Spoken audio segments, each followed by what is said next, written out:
Hi guys, আজ আমরা এসেছি আমচুরির পরে আমরা আজ এসেছি পাহাড়ি অঞ্চলগুলোকে একটু এক্সপ্লোর করতে, তাই চলে এসেছি কাকড়াঝোড়ে। তো এর পেছনে যে ভিউটা আমি আপনাকে দেখাবো, আমরা অনেকটা উঁচুতে দাঁড়িয়ে আছি, আপাতত নিচের ভিউটা দেখা। দেখুন চারিদিক সবুজ,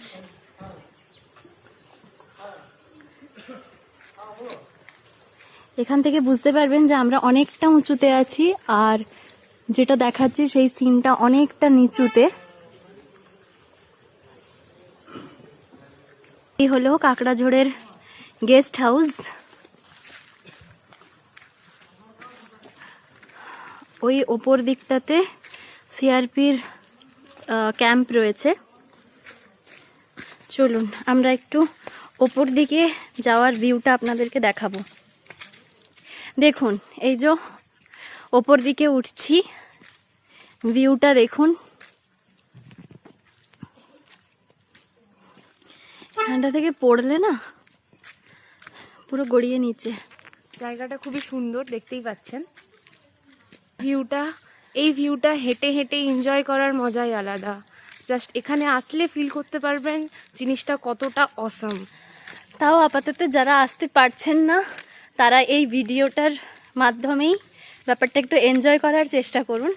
আশা করছি খুব সুন্দর লাগবে। যতটা পারছি চেষ্টা করছি আপনাদেরকে দেখুন দেখানোর। এই ওপর দিকটাতে দেখতেই পাচ্ছেন কতটা ওপরে উঠছে। এখানে সিআরপির ক্যাম্পটা রয়েছে, আর নিচটা দেখুন কতটা ডাউন, কিন্তু ভিউটা অসাধারণ। এই যে আমাদের বাকি যে টিম মেম্বার্সরা তারা ঘোরাঘুরি করছে। দেখুন পুরো সবুজ জঙ্গল, মানে শহরের এই জনকোলাহল একটু বিরতির জন্য খুবই ভালো একটা জায়গা। তো চোখেরও একটু শান্তি, তাই দেখুন ভালো লাগছে।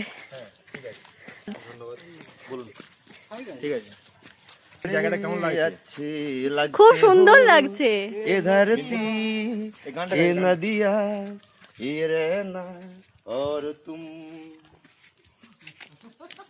এরকম একটা গান হলে, এই একটা পাহাড়ের ভিউ এর মাঝখানে এরকম একটা গান হলে তো মজাই এসে যায়। সিঙ্গার সাথে করে এনেছি বলে আমাদের প্রবলেমটা হচ্ছে না, আমরা গান শুনতে পাচ্ছি। একদম আপনাদেরকেও সঙ্গে করে নিয়ে আসতে হবে, কিন্তু এরকম সিঙ্গার সঙ্গে করে নিয়ে আসতে হবে।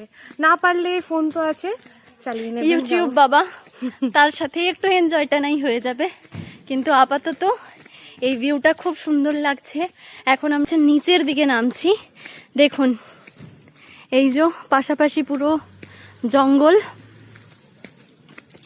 আর গাড়ি থাকার পরেও একটু হেঁটে ব্যাপারটাকে এনজয় করার চেষ্টা করছি, কারণ সেই তো গাড়িতেই যেতে হবে। তাই একটু যদি হেঁটে ব্যাপারটাকে, এই অ্যাডভেঞ্চারটাকে ইন্টারেস্টিং করা যায় একদম। দেখুন পাশাপাশি জায়গাগুলো সত্যিই অপূর্ব। আশা করছি ভালো লাগবে। সবসময় ওই যানজটপূর্ণ শহরের কোলাহল থেকে একটু টাইমের জন্য বিরতি। মেদিনীপুর শহর থেকে বেলপাহাড়ি আপনারা সবাই জানেন।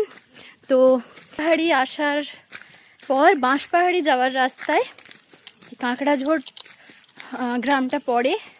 তো এইখানের মানুষদের হয়তো খুব একটা সুযোগ সুবিধা, স্বাস্থ্য ব্যবস্থা বা এগুলো নেই ঠিকই, কিন্তু এই প্রাকৃতিক পরিবেশের শোভায় কিন্তু একটুও খামতি রাখেনি। মানে প্রকৃতি যে নিজেকে কতটা সুন্দরভাবে গড়েছে সেটা এই সব জায়গায় আসলে অন্তত খুব ভালোভাবে বোঝা যায়।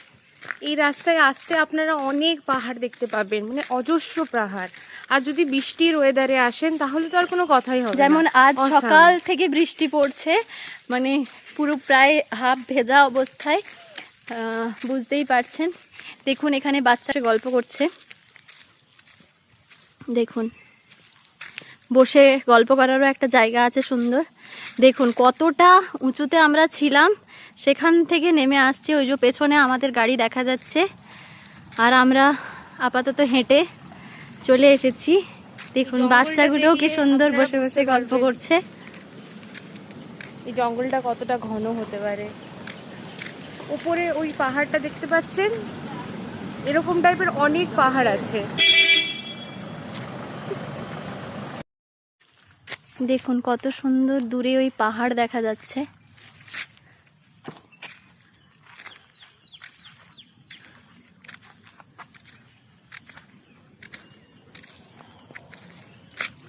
দেখুন একটা কুকুরকে আমাদের একজন সঙ্গী আমন্ত্রণ জানিয়েছিল, এবার সে পেছন পেছনেই আসছে। Pose please, pose. এবার এই যে পাবলিকটাকে দেখাচ্ছি যে আমন্ত্রণটা জানিয়েছে, এই যে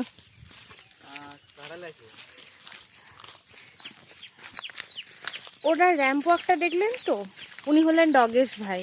ওনার র্যাম্প ওয়াকটা খুব সুন্দর, আমরা এইভাবে পারি না, কিন্তু উনি মানে ফ্যাশন ডিজাইনের জন্য কোর্স টোর্স করেছিলেন, হয়তো খুব ভালো র্যাম্প ওয়াক করতে পারেন উনি। চলো টাটা। যা ভিডিওটা আছে সেটা দিয়ে এনজয় করো, আর পারলে নিজেরা একবার এসে অবশ্যই ঘুরে যেও। যদি আপনাদের এই ভিডিওটা বা এই ন্যাচারাল ভিউগুলো ভালো লেগে থাকে তাহলে অবশ্যই লাইক করবেন, কমেন্ট করবেন, সাবস্ক্রাইব করবেন। আর এই দেখুন আমাদের নতুন বন্ধু পেছন পেছন আসছে, এই যে নতুন বন্ধু। চলো টাটা।